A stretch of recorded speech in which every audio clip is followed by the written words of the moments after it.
Now, that'll be on for a while, but it'll, you know how computers go to sleep if you don't mess with the mouse for a little bit, but it'll still be on. It's still going to record. So it's actually kind of good. After a while, you'll lose it's kind of like when you pull a tooth and the hole's there and you keep sticking your tongue over it and keep wanting to look over that way, but there's a little guy, or look here, or just relax and we'll be fine. I know you're loving it. I'll try not to hurt you too bad. We're starting about, let's say, 10 after, so we'll keep an eye on it.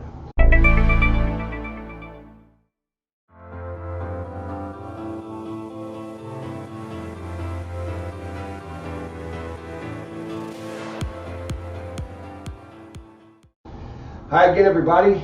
Welcome to another edition of the TheGroveCast. Here we are in the library of Cherry Grove Church of the Nazarene, and I am beyond honored and privileged and grateful to be sitting with the Honorable Gary J. Pullen and Anna Marie as AMP and GJP right here. Anna Marie Pullen, right here from our church. How are you guys? Good.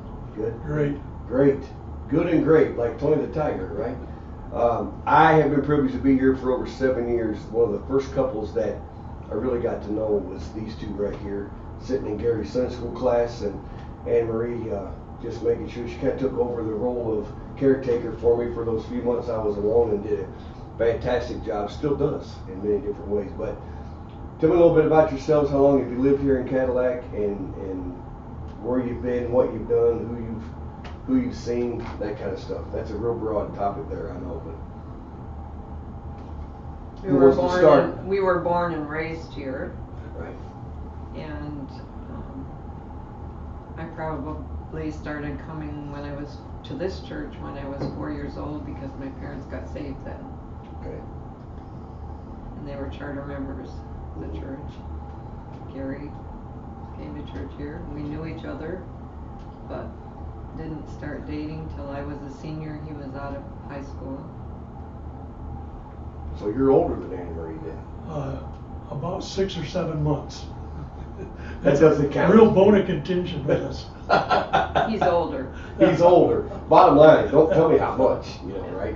Right. So growing up, you guys, you're born and raised, lived, this will be where God calls you home from, right here in Cadillac. Yeah, we've lived here our whole lives, and my mom started bringing me to church when I was a baby. Yeah. And we grew up in the same church together. We did pastor a church for 4 years in Leroy, but I think that was the only time that we lived outside of Cherry Grove. And that's really not that far from Cherry Grove. No, you can see it from here. Yeah, but it felt like far away, I bet, at times, though, for sure. Been married how many years now? 55.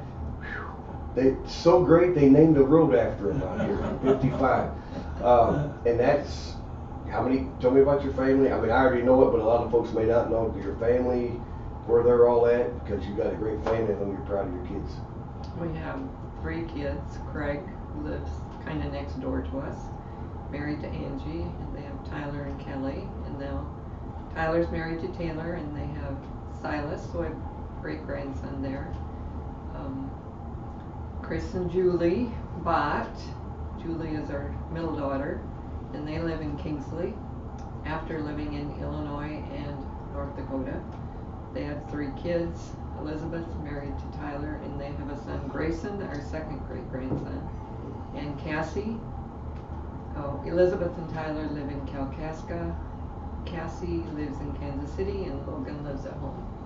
And then Sarah is our youngest daughter. She and Joel just moved to Sri Lanka with their 3 adopted children, Levi, 9, Leah, 9, and Luca just turned 7. Good deal. You ever sit back and look and think, wow, Yes. look what God's done? It's amazing. When 2 people fall in love and they realize they're going to spend the rest of their lives together, when you got together and you realized you were going to get married and that was happening, did you even have a clue? I can dare say that I didn't have a clue where God was leading. I just knew that if I put my source of strength in God and let Him lead, He would do marvelous things, and He's done far more than what I ever imagined. Yeah. Just for Anne Marie to be able to explain your entire family right there like that, it's amazing, isn't it? And all of them taking their own steps Isn't that, they can come from the same family, but kids are individuals that have their own path in life, don't they? Even for you guys, you know, now your siblings are all here in the area, basically, right? You have a brother. I have a brother in Illinois, a sister in Illinois. Yeah. And then I have a brother in the UP. In the UP. Yeah. Yeah. So yours are kind of spread out a little bit, but Yeah. everybody, it's funny how you look at life and see how that happens, right? So you guys get married when? No, 55 years ago. I'm not good at math. November 1964. So 1964 years before I was born, you guys got married. Oh boy. Put that into context. We were just kids. Yes. We actually were. They got a waiver to get married at 13. Yeah. And then you get married, and what were you doing? You taught at Forest View for how many years? Actually, after high school, I went to Olivet for a year, and then we got married, and then I worked at Cadillac Malleable Iron Company for a couple of years, and was still working there when we got married. Okay. And then we lost a child in miscarriage, and I quit work. Then we had our 3 kids, and I started back to school. 10 years later, I graduated after Craig was born. Okay. And then I substituted for Cadillac Area Public Schools for 4 years. Then I got a job at Kenwood for a year, and then I was 24 years at Forest View. Oh, I didn't know you went to Kenwood for a year too. My Okay. first year, yeah. For some reason, I had it was just right in Yeah. Forest View, and that was it. Okay. And in your career, did you always know you wanted to be a teacher? Yes, so God granted the desire of my heart to be a teacher. Isn't that good? You know, as the word says, comes true, doesn't it? And you're 24 years there, and now we'll get into this chapter of your life here in a little bit. Gary, take us through the same steps then Well, with you. yeah, I graduated from high school. I certainly wasn't a scholar, and but I just wanted to work, Yeah. and so I bounced around. It was in a recession at that time. Jobs were hard to find, and so I just did whatever was necessary, whatever anybody needed help. I just bounced from job to job for a while, and then I got a job at a factory here in town where my father worked. I worked there twice. Didn't like factory work very well, and Surprise. what I really wanted to do was drive a truck of some kind, and I got an opportunity to work for a place called Cadillac Overall Reliable Linen Service, which is a delivery service, but I actually started out in the stockroom, and I worked there over a year in the stockroom, and then a route became available, and I loved that job. I worked there for 14 years. The job dried up, went away, and again, by putting your life in God's hands, you never have to fear. God's going to take care of you. And when I lost that job, I had no idea what I was going to do. I want to back up just a little bit. Emery talked about going back to college. Yeah. That job that I had then afforded us the money to allow her to go to college. Good. There was a lot of jobs in town that didn't pay as well as that one did, but it paid enough.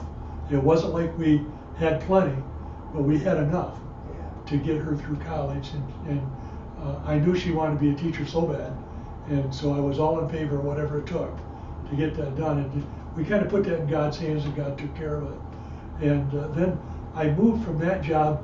A job opened up with a township, and part of that job was being the fire chief, and eventually it turned into be just the fire chief's job eventually, but I did about everything at the township that needed to be done. But I worked there until I retired, and again, God just provided that job.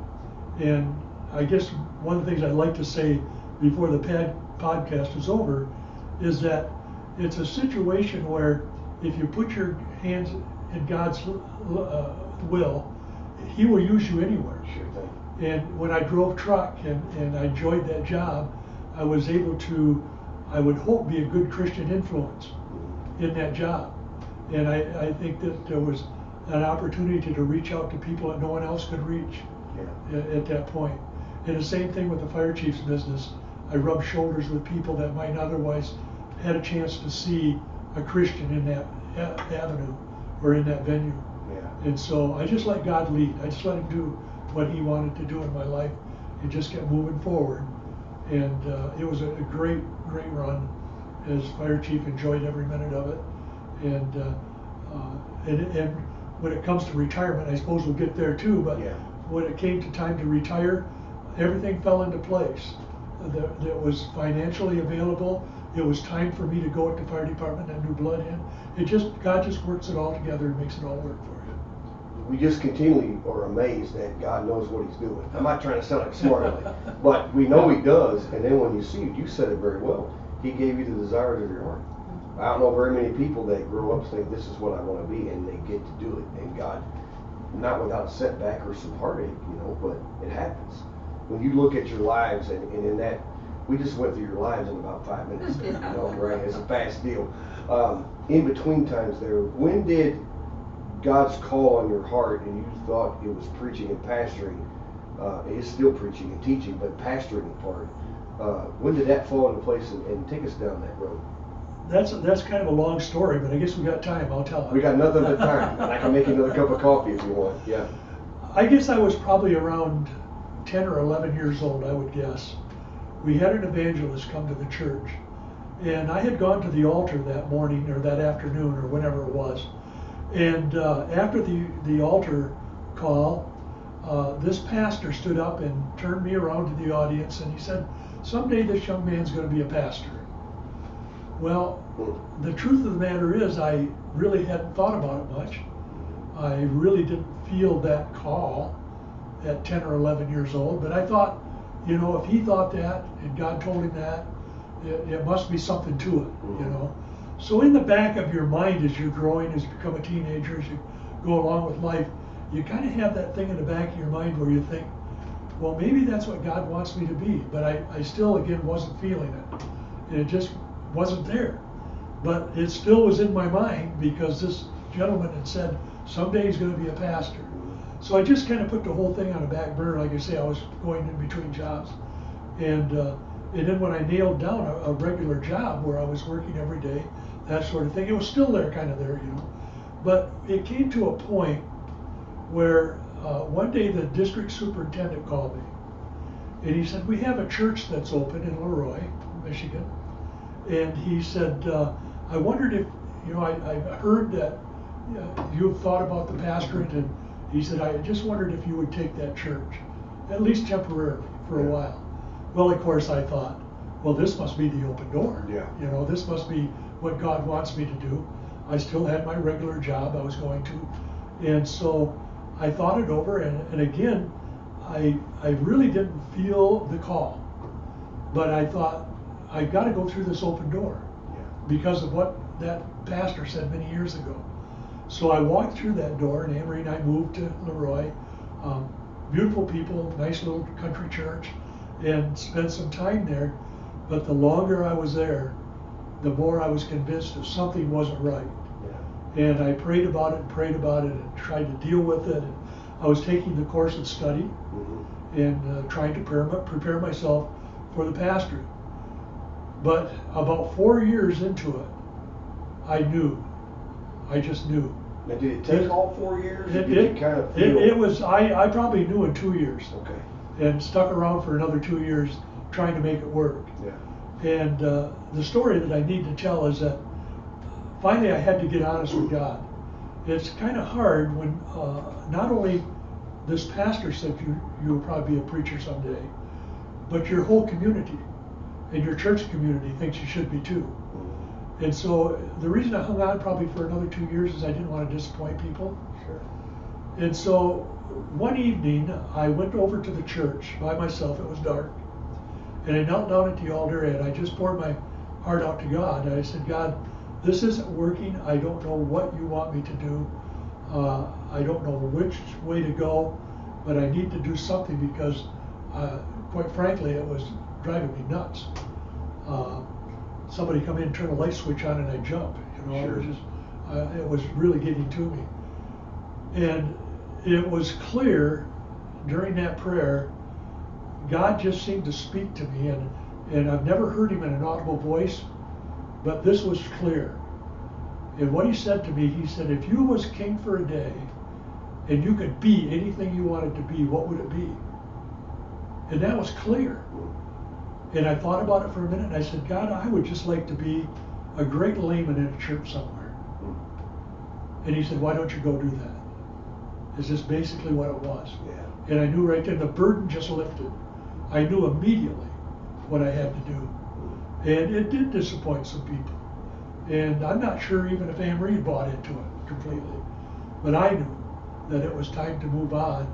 And this wasn't for me. This wasn't my calling. I never had the call. And I think in order to be a real pastor to real churches, you have to have the call. For sure. And I did not have it. And so I moved back. We moved back. Anne Marie and I moved back here to Cherry Grove. And I hope that we have been a source of great help to every pastor that's come. No doubt in my mind. And did what we could to help and to be a layman. The other thing that became clear, and I'm doing all the talking here. No, but you're fine. the other thing that became clear to me is that God didn't call me to preach, but he did call me to be a layman. And I think that it's hard for us to understand sometimes as Christians that lay persons and being good lay persons is a calling. Yeah. It's a calling. Just as much as it is a pastor being called, or a missionary being called, or an evangelist being called. I think God calls lay people. And without them, where would you be as a pastor? You wouldn't have any. You wouldn't have any church. You wouldn't have a church at all. Yeah. So it's an important job that we do. So that's kind of the Reader's Digest version of how we got to where we were. And I've never been happier. I've never looked back on that. And I, as you can tell, I like to talk. And God still gave me that opportunity. I filled in for a lot of pastors while they were on vacation. When pastors had to be gone, I even got calls Sunday morning. I'm sick this morning, can you come quickly and fill in for me? I had those opportunities to be able to still exhort. And then in the process of all that, God, I think, really called me to teach a Sunday school class. And that's really been a joy. You know you're where you're supposed to be. Yeah. The calling is clear. I love how you found that at the altar. You know, other people can say stuff. What if they had propped you up and said, this guy's going to be the next, bank robber? Yeah. What would you have done with that? Yeah. You know what I mean? Yeah. The people and the influence. That's why we have to be very careful not to put ideas in kids' minds even when they're young. They're impressionable and they look up to us. I think we have to really be careful about that. Even when you mean well. Yeah, even when you mean well. Yeah. I think you really need to be careful. For sure. So you come back home. Did you just pack everything up that night and say, see ya? No, it was a period of time. We Yeah. gave notice to the church, and we took in children for a We while. had foster And children Avery can for tell you 2 more years. about that. Yeah. Oh, okay. 2 years after we moved to Cherry Grove. Yeah, but you came back. Now, did you still have your house then? Did you keep your house when you went to Leroy? We didn't have that house when we moved to Leroy. We lived in the mobile home on the lake, Okay. renting, and so then my mother got remarried, so we bought her house. Okay. And you're in another one now that you built after that as Yeah. well. That's also a great story. Everything you guys do has a great story to it. That's why you should write a book. This is the beginning of the book, America, right here. Everything's not been roses though. He had a serious car accident in 1964 before we were married. About a month after we got married, he got laid off from his job at the factory. He got called, the Vietnam War was on then, he got called to go for his physical, and at that time, when you went for your physical, if you were accepted, you went. Yeah. So, that was, we were married in November and December, he got called up. But he didn't pass the physical because of his eyes, and he had a heart murmur as a child. That's one good They physical were you going don't to wanna pass. rehabilitate him if he wanted to. Rehabilitate? Yeah. How do you rehab a heart murmur? When we went down for our physical, they actually swore you into the Army. Because if you pass your physical, you're going right in right then. Yeah. And so I was sworn in, and then I didn't pass the physical, but what they explained to me was I was literally in the Army, according to the records. I'd taken the oath, and they explained everything to us. So I was eligible to go to school on a GI Bill. Oh. And the nearest college that recognized that was in Traverse City. Well, like I say, I wasn't a scholar, and that wasn't my objective, what I wanted to do. And so I said, well, I just want to go home. And he said, sign here, and you're on the bus and you're back home. Yeah. And again, I don't know how that all works in God's plan. I don't know if I'll even be interested in asking him about that when I get there. Yeah. But I do feel that God somehow had that in his plan for some reason, whatever reason. Because it wasn't long after that, they took everybody. It didn't matter if you were breathing, you went to now. But you already had been done. That was it, right? That was yeah. it. Yeah. And so I really struggle over the fact that I don't know why they didn't take me. Yeah. Yeah, I mean, I know my eyes are bad, probably legally blind without my glasses. In fact, that's what he told me. But later on, I talked to people who eyesight was as bad, and they took them. And so it's really odd, you know, that happened that way. God's will and His providence. That's all you can say, right? You know. Well, Anne Marie wasn't going to let you run off to Vietnam or leave her home. You didn't have any kids yet. You only been married a month, right? So I mean, everything was brand new. And again, but with you guys, that's why I had the opportunity and I could have it recorded to get even more points out of it. But no, I seriously mean the fact of how much I look up to you guys and love you and what you mean to me because of your steadfastness. No matter what, we've gone through an awful lot in a short period of time here to talk about. You guys have never given in. You've never told God we quit. You know, you haven't done it your way. You've trusted Him no matter what. How do you find the strength, Anne Marie, when you're looking at, okay, well, we lost a job, doesn't mean you don't have some nail-chewing moments with that, or you suffered a miscarriage. I can understand that. We went through 2 of them. All those things in life, how do you stay focused on God? You throw things when nobody's looking. I mean, there's got to be a secret, right? We just made him number one, I guess, from the time we got married. Trusted, not always easy, but that's what you do. Yeah. Trust that God knows best. Things do turn out. Yeah. I think of the disciples. They were beaten. They were put into prison, and they're doing God's work. Yeah. And I guess probably that's the way we felt about it. No matter what happened to us in life, it's part of God's plan, part of God's work. It's what we just aren't, you know, the disciples just wouldn't give up. As soon as they let them out of prison, they began preaching again. Yeah. You know, and I guess we felt the same way. Whatever came our way, we would deal with it. God would be with us, and we would make it. And we never once, good. yeah. I don't think ever once we doubted God. Even Never in once. hard times. Yeah, No. we just knew that it was going to work out. He always got a job somehow. Yeah. Sure. Even being fire chief, right? Yeah. I mean, yeah. And I had the privilege of staying, even though I was going to school, I did a lot of it online, or summer classes or night classes. They had night classes in Cadillac. So I was a stay-at-home mom till my kids were in school before I started working. So I had that, I got the privilege both ways. Yeah. And it's another thing I think God worked out. He just worked it out that way. If you stay true, if you don't give up, and just let God lead, He'll take you. And sometimes it's scary, you know, where He takes you, but He'll take you where you need to go. In due season we shall reap if we faint not. Now there's a lot in those words, but it means eventually you'll get a harvest, but you can't quit, and you can't. Does getting upset mean there's no faith? Oh goodness, no. Absence of no, absolutely not, right? And you know, we talk like this when we're sitting here, but were there times of doubt? Yeah, there was times when you really questioned God. Yeah. But it just got to a point where even though you questioned God, you said, God, I'm not giving up. We're going through this together. Yeah. Whatever happens, we're going to do it together. Yeah. We're going to stay here and make this whole thing come together. Yeah. And you just take it and do what you need to do with it. Right. We dedicated our kids to the Lord when they were babies, you know. You give them to the Lord, but then when Sarah got married to Joel and a few months later they left for Italy, it's like you have to give it again. You didn't mean that, God. And then I didn't think we would have to do that again. Yeah. After they came back and lived in the United States for 6 years, it was nice to be able to drive and go see them and you know, see the kids. And then just this past week, they left just a few weeks ago, it hit me again. They're not going to be here. I know. They're not going to be here. So we had to give them over again, you know, to God's will for their life. It's a great point to make. It's more than once. and it's bigger than you think it's going to be. Italy was not on your mind No. when you dedicated and say, okay, she's not a Christian man to marry. Even, Illinois and North Dakota with Chris and When Julie moved Julie, to North yeah. Dakota, they explained why. I said, I understand with my head, but my heart hurts.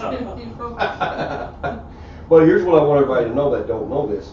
In the last couple of years, both Julie and Chris and Sarah and Joe have lived in their basement for extended periods of time in their transition.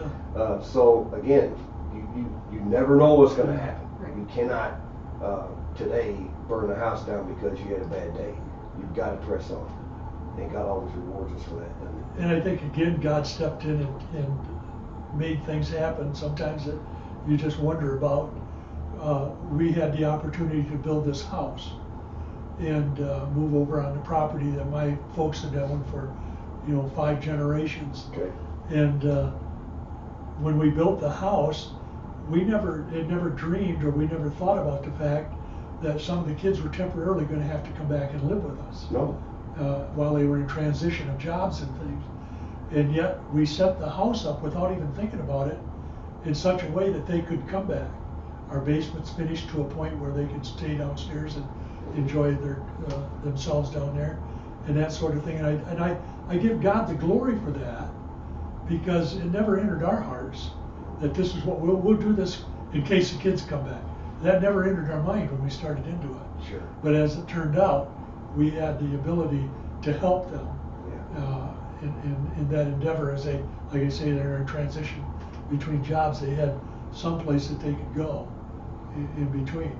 And so that when you look back and you just see God just marvelously works things out. You just got to hang in there. And it goes back to what you said, when you 100% trust him, even details like that, that become large later that at the time you didn't think about, he's still in charge of those things. He's like, I got this, don't even worry about it. And it happens and you're like, wonder why we did that. Oh, now we know, but we weren't even, isn't that beautiful? It is. That's just what being a child of God is really all about, isn't it? So you retire, when did you retire from teaching then? June 2007. 2007. And he retired in June 2006. Okay, So there was about 6 months in there. She had no idea what I was doing. She was working and I wasn't. Would you like to describe Actually, those? a year. How were those 6 months, Gary? He fixed a meal every night. He said if it comes in a box or a can, I can can fix make it. it. It was I can make it wonderful. But he quit when I retired. You'd come home, oh, okay. And then she retired, you're like, you're back at the cooking. Believe me, if you watched her cook, you know why. She's much better than I am. I've had her cooking. I've never had your can or box cooking before, but I can see why you quit. It's got instructions. I can do it. Absolutely. By the way, AnnaMarieCinnamonRolls.com. That's all I'm saying. Look that up on the internet. I don't know what you'll find if you do that, but the Garden of Eden somewhere was a recipe that God handed down to Anna Marie for those things. But so you retired those years, and you go, and it, even again the phenomenon of what the story of Gary and Anna Marie are.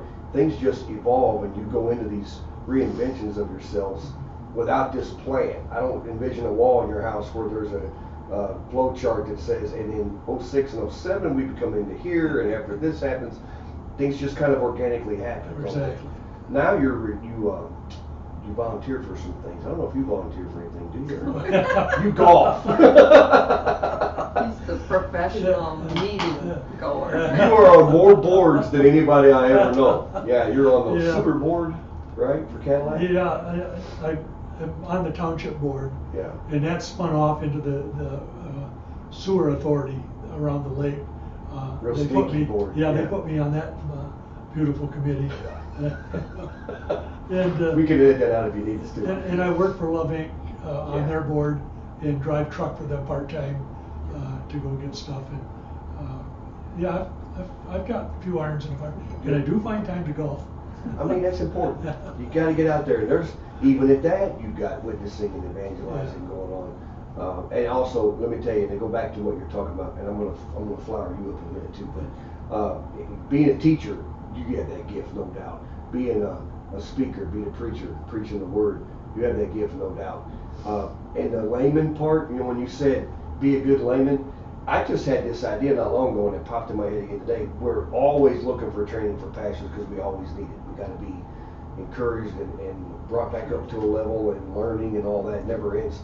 I think there ought to be some kind of instruction for laymen and laypersons in the church how to be a good layman. And I think I know who could be that right there. Because there's a lot of things a layman has to understand about being supportive of the church. This church blew my mind when I showed up in the months between when Pastor Batterby left and before I came. You guys grew, took in members, did plenty of things. Nobody does that under interim pastors. It's crazy. You guys have a heart to work, and it's led by people like you guys who just say, it's bigger than us. You know, we have to see that picture to bring up the things that need to be brought up and take care of them, you know. Always having you guys on the board just always made me feel safe. I'm like, well, we're not going to make any stupid decisions tonight because these guys are here. And then both of you stinking quit on me. Now we got great people. We've always had great people on it, but that's what I want to be. I want to be that kind of person that people can count on to just do the right thing, do what God wants them to do, you know. So Anne Marie, now in retirement, you're in your jobs, volunteer jobs. What do you do? For 5 years, I volunteered for hospice, and then I started volunteering in the hospital in the surgery waiting room, and then I went back to Forest View and volunteered tutoring, and then these last 2 years have been the mentoring that kids hold. I volunteer for the Red Cross blood drive. To give blood, or to do you No, give I blood every greet time there's a people who drive? come in. Oh, I worked at the Loving store for Yeah. like 7 years too. What else do I do? She cooks for Gary every night. Yeah, that's a big thing. Takes care of that. Here's a common thread I see in people when they retire. I don't know anybody that, unless they're disabled, who retires and goes to the house and just sits there. What is it about volunteering that is such a draw? Well, when you're used to getting up and going to work every day, you feel like a productive member of society. Okay. And when you are no longer working, you need to do something besides just sit around. You don't have to go to work, but you got to get out of the house, right? Be a witness for God wherever you are in some way. Yeah. And again, when I come in for surgery at the hospital and it's Anne Marie's day to be back there taking care of all that, I'm like, I feel good. I feel safe. There's a calming. When she's not at our small group, none of us know what to do. We're like, how do we act? I don't know. And Anne Marie's not here to crack the whip or just to give us that calming influence. And I'm being a little obnoxious, just a little. But I mean, I seriously love surrounding myself and that God puts in my life people like you guys who are faithful. I think we had a discussion in Sunday school class or somewhere about serving. Yeah. I know what it was. We were doing a study on heaven. My small group was doing a study on heaven, and we were discussing what we're going to do when we get to heaven. What will be a job? You know, what kind of stuff. And it's the writer of the book said we will serve. He said heaven will be a place where we serve. That's how God made us. He made us to serve.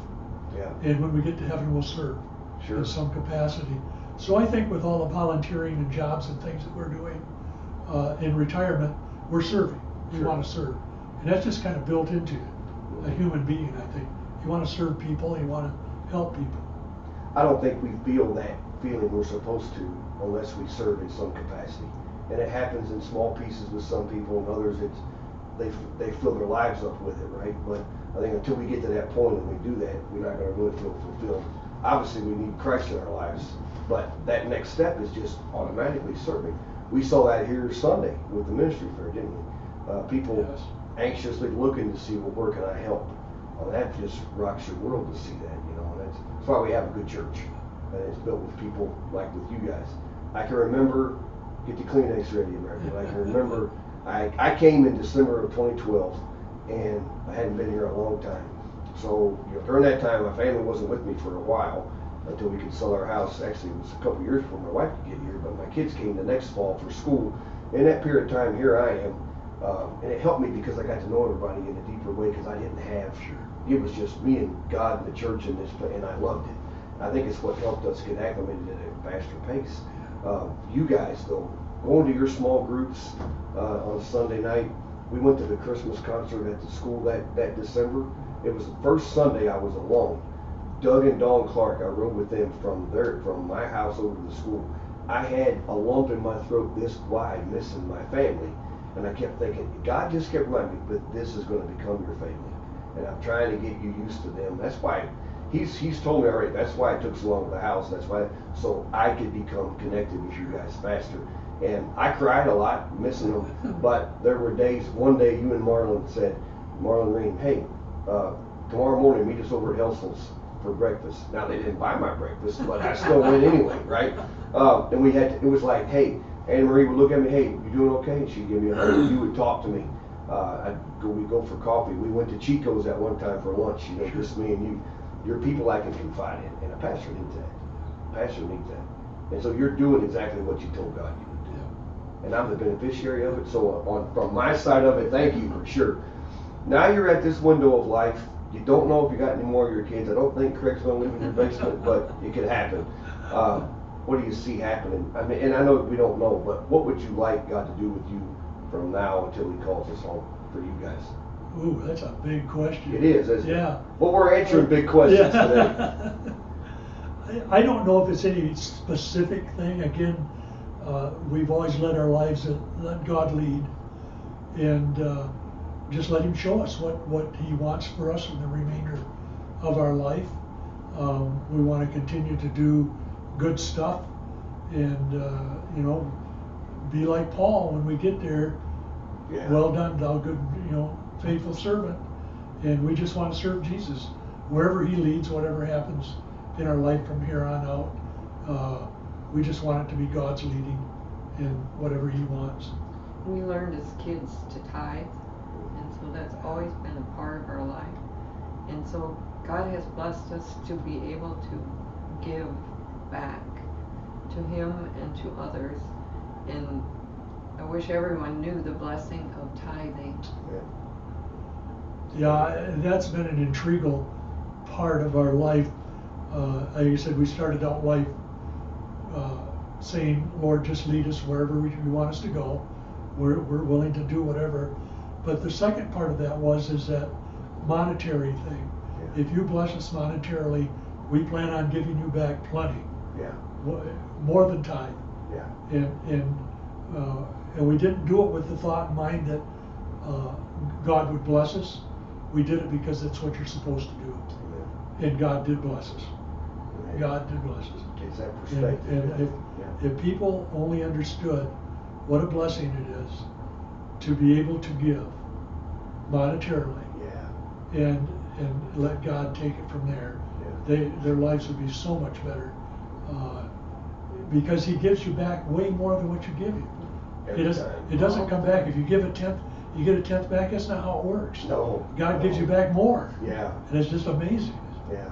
We can start a church service on that right there. Can we let, what's the word say? Cast your bread upon the water. You get it good measure, down, shake it together, running over, coming back. Yeah. Way more than we get. And I think that whole concept is just, He's saying, you got to have some skin in the game here, but you're never going to outgive me. And you have to just trust Him, right? And you're an example of that for sure. So from now on, you're going to try to finally get Gary under wraps? And what about the Lincoln that he's been wanting for so long? Is that going to happen, do you think? Or I asked him if he's going to get another wife. Because the Lincoln's not coming from this one. I don't know. I don't know. That's really a terrible question for me to ask. It is. Yeah, because we don't know. We don't know. No. What if, because this entire discussion's been beautiful because it's been based on, we're just in God's hands. What if He says, hey, you think you're riding off in the sunset? This third act right here, I'm going to need you to pick up and move and go someplace different in a mission type thing. Let's not even put a name on it. I know you would go. How would you feel about that, though? You ever thought about that? Yeah, I have, and especially since we retired. I guess you get to a point in your life where, the flesh is willing, Yeah. but you do know that you have limitations that you get over. Yeah. And but if God called, if it was as clear to me as it was that night, I prayed at the altar and said, Lord, this isn't working. I need to know what I need to do. If it was as clear as that, we would do whatever needed to be done. Because He's not going to ask you to do something you can't do. Right. He knows our limitations. We don't need to remind Him, But I've often thought of that because we all think, okay, here's how the storybooks always end, right? not always, you know, you never know. And I'm not saying he told me something, he didn't. I'm just, I love to talk to folks and just say, hey, you know, like with my plan right now, you know, retirement, still a little ways down the road, but I'm closer than I've ever been. We don't even think about stuff like that. It's just right now, you know. And the right now, you're still here. You're still productive, you know. Well, thanks for your time today. I appreciate you being with me. I love you guys very much, and appreciate you just investing and loving into our family, let alone the church and for who you are. So for being our guest today, you get a GroveCast. Oh, we get a new pen? Yes, you might want to tighten that one up. It sounds This like must it's a be little about clankety. 30 or 40 pens I got for that. And my job is to make sure you never run out of writing utensils in life. But it's got the email on there, and if you ever want to just not look at me, you can email it there. But this is, you know, we're trying to find ways. You know how I am with the church logo or with GroveCast stuff. People are going to remember we were here. It's you can't write on trees if you can all the time, but you can do that at least, right? So, thank you. Any parting words? I don't want to talk over top of you. Anything else that you say? Thank you, we love you too. Yeah, we love you and your family. We pray for you every day. That's part of a layman's job, to pray for his pastor and his family. I know you We do do. that. I feel it. Yeah. And I appreciate it more than I can tell you. Thank you so much. Thanks for tuning in today. This will be our all-time most highly downloaded podcast, I'm sure. Don't forget, as the pen says, if you got any ideas or suggestions or things to share, prayer requests for the podcast, just hit us on the email at GroveCast2, the number 2, at gmail.com. GroveCast2 at gmail.com. So we'll see you till next time.